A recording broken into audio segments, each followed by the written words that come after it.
예.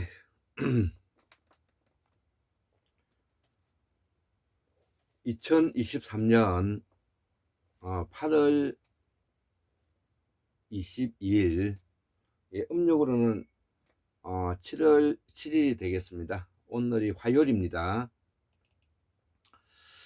제가 오늘도 그 9시 한 30분까지 요양보호사 시험 때문에 학원에 가기 전에 아침에 일어나서 또 그 몇 자 적어 보았던 겁니다. 이거는 매우 중요한 내용입니다. 제가 왜 태고사의 기원이라든지 태고사의 기원이라든지 이 태고사의 새발견이라든지 인간과 우주, 또 우주에서 인간의 인식작용까지 이 공부를 하지 않으면 아니 되느냐 하면은 이 공부를 기초적으로 섭렵하지 않으면 우리가 지금 현재 공부하고 있는 개념이라든지 이론이라든지 체계를 우리가 설명할 수가 없고요. 그 다음에 시각적 언어에서 상징적 언어를 구별하기가 어려운 것입니다.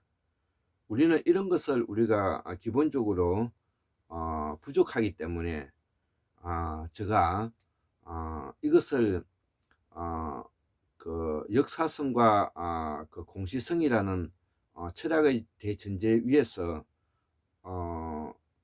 이 그 역사성인 이 자연과학의 세상을 태고사에 편입시켜서 우리의 역사성으로 뭐냐면은 그 받아들이고 생각하고 있다는 점에서 처음으로 이렇게 이제 설명을 하고 있는 것이죠. 자, 그래서 오늘은 바로 이 그 시각적 언어에서 이 상징적 언어를 사용하는 이것이 어떻게 다른가를 설명해 보겠습니다. 한국문명학술원 278번째 강의로서 통일연방모형 7번째 강의죠. 제목은 상징적 언어를 사용한 10만 년부터, 즉 우리 호모사피엔스가 역사가 한 20만 년 되는데 이 상징적 언어를 사용한 이 10만 년부터 우리가 쓰는 범어가 만들어지기까지 범어가 만들어지는 이 무제국을 우리는 지혜자의 시대, 호모사피엔스라 그러죠. 이거를 달인말로 환인의 시대라고 말합니다. 그래서 우리가 환웅단군이라는 것은 바로 이 연장선상에서 설명하고 있다는 것을 우리가 꼭 알아야 될 것입니다. 공부를 하지 않고 공부에 대해 미진하기 때문에 우리가 환웅을 신안이 이렇게 그 설명을 하고, 또 어원을 모르기 때문에 우리가 환웅단군이 어떤 의미를 가지는지에 대해서도 우리가 지금 현재 모르고 있는 것입니다. 자, 그래서 태고사의 기원과 태고사의 새 발견에 대한 기초 지식을 오늘 공부해 보겠다는 것이죠. 자, 그래서 인간이 언어 체계를 사용한 지가 한 10만 년으로 알려져 있는데요. 이 언어 체계를 다른 말로 상징적 사고라 그럽니다. 상징적 사고라 그럽니다. 자, 그래서 이후 이 언어가 1차적으로 종합된 시기가 저는 한 10만 년로 부터 사라진 무 대륙, 순다 대륙이라 그러죠. 이걸 순다 대륙이라 그러는데 이 시기라고 보는 것이죠. 자, 그래서 상징적 사고가 인류는 바로 10만 년 전에 시작하여서 약 3만 년이 지나고 난 면은 한 7만 년 정도 되지 않습니까? 이 시기가 바로 1차적으로 언어가 종합된 시기라고 본다는 것이죠.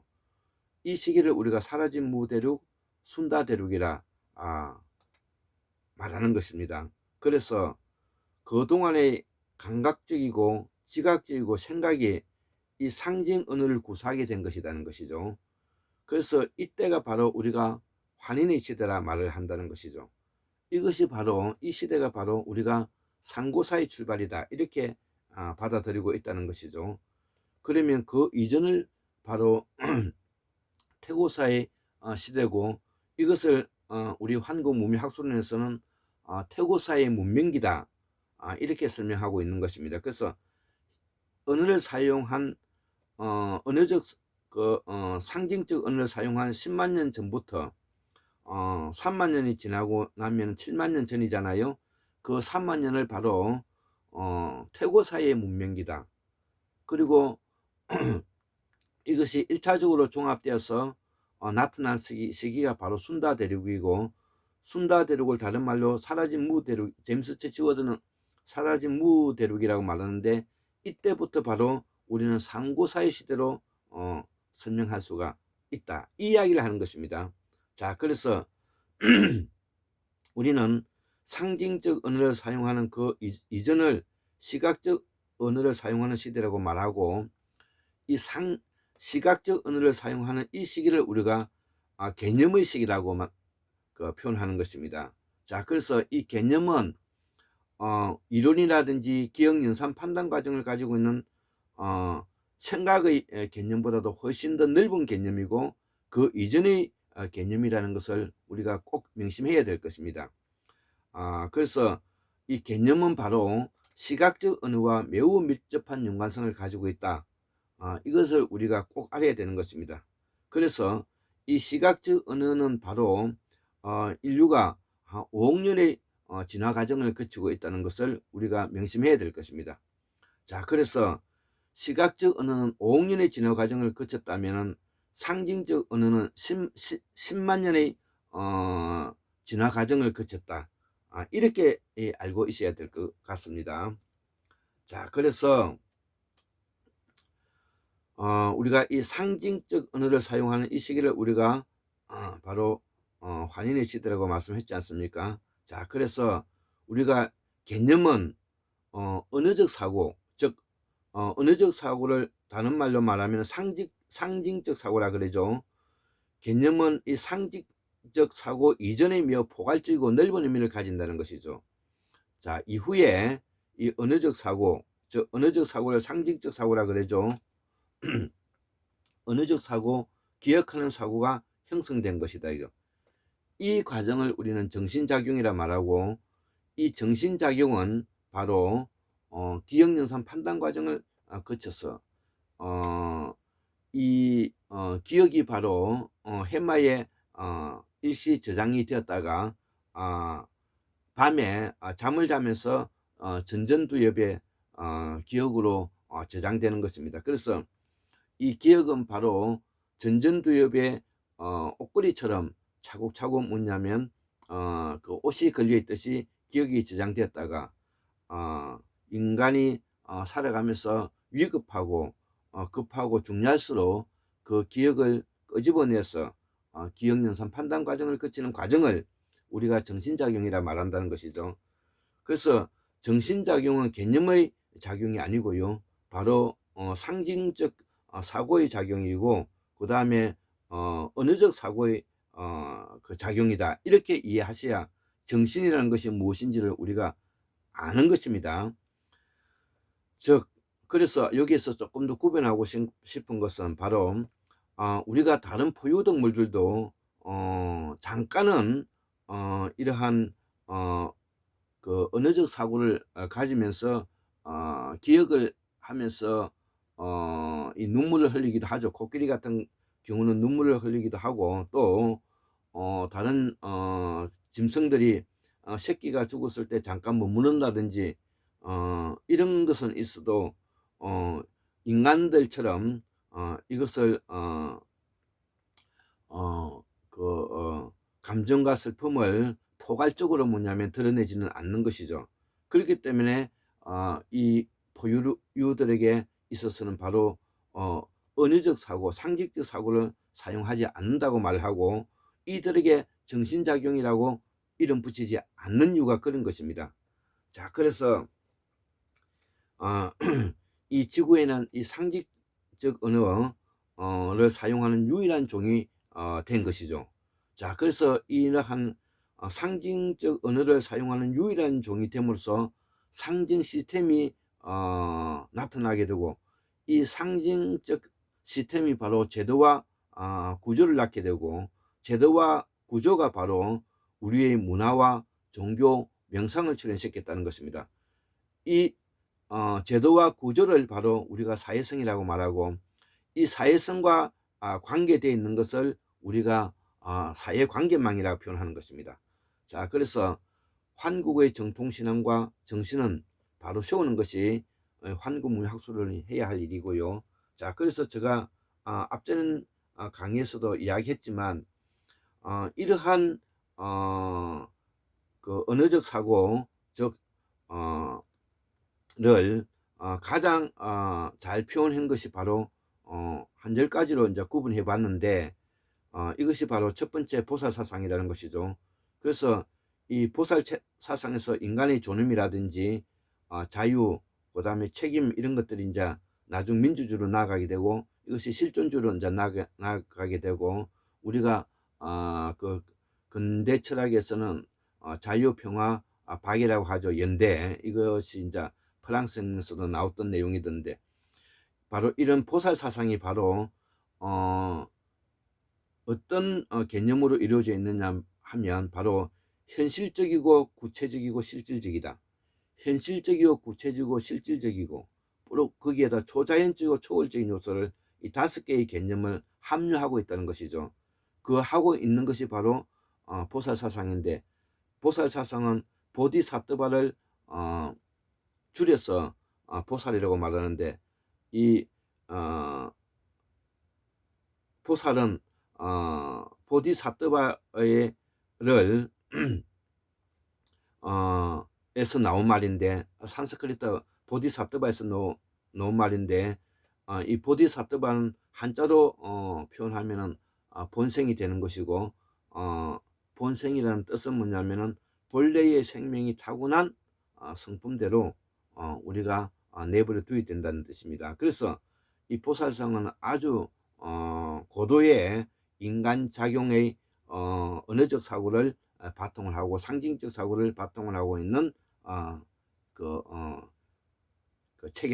책이라는 것이죠. 즉 이론이 되는 것입니다.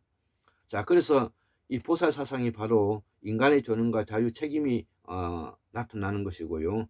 이 인간의 존엄과 자유의 책임이 나중에 서구 유럽으로 건너가서 자유평화 박애가 되고요. 자유평화 박애가 나중에 실존주의로 나아가고 실존주의로 나아가는 것이 바로 현성학으로 우리가 나타나는 것입니다. 자, 그래서 두 번째는 선앙당 사상이죠. 선앙당 사상 우리가 이 순다대륙 이후에 선앙당 사상은 우리가 어릴 때 이 모습을 알고 있는 것이죠. 동네 어귀에 큰 느티나무가 있고 이 느티나무는 바로 그 느티나무도 바로 산스크리트인데요. 느티나무라는 그 뜻, 느티라는 그 나무 그 뜻은 바로 생명의 영원성. 예, 그래서 느티나무는 1000년도 살고 2000년도 살고 그러지 않습니까? 자, 그래서 이 선앙당 사상이 바로 거기에 우리가 조상들이 길을 건너가고 입구에 들어갈 때 우리가 절을 하고 그랬던 것입니다. 자, 그 다음에 우리가 토템 사상, 천하대장군, 지하여장군, 예, 그것도 마을 어귀에 있는 것이죠.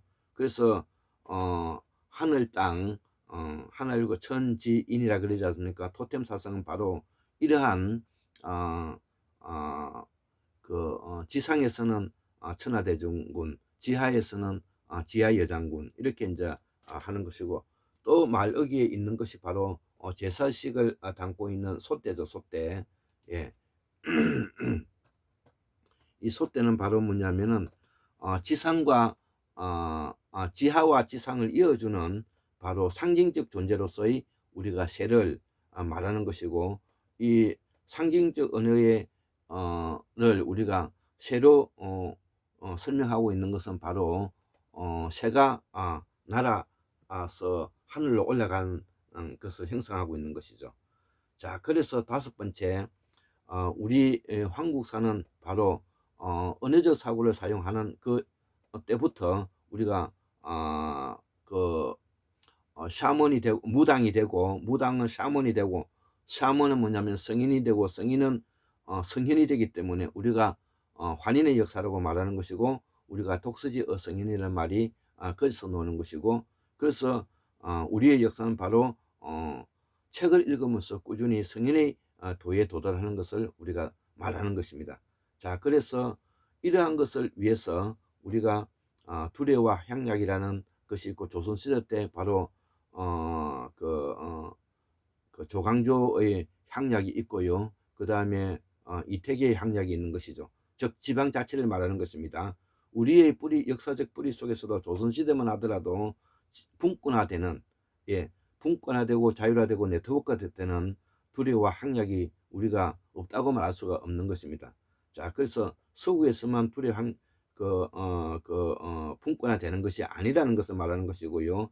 그래서 이성작용과 더불어서 계약관계, 예의, 염치와 체면이 있어야 되겠죠. 여섯 번째, 자연과학 세상으로서 박문호 박사님이 우리가 여기에 대해서 공부를 많이 하신 분이기 때문에 저도 자연과학 세상의 박문호 박사님이 아까 그 빅스트리 공부를 통해서 태고사를 공부하고 있지 않습니까? 일곱 번째, 서구 기술혁명으로서 4차 산업으로 우리 나아가야 된다는 것이죠. 그래서 블록체인 세상으로 나아가게 되는 것이죠. 블록체인.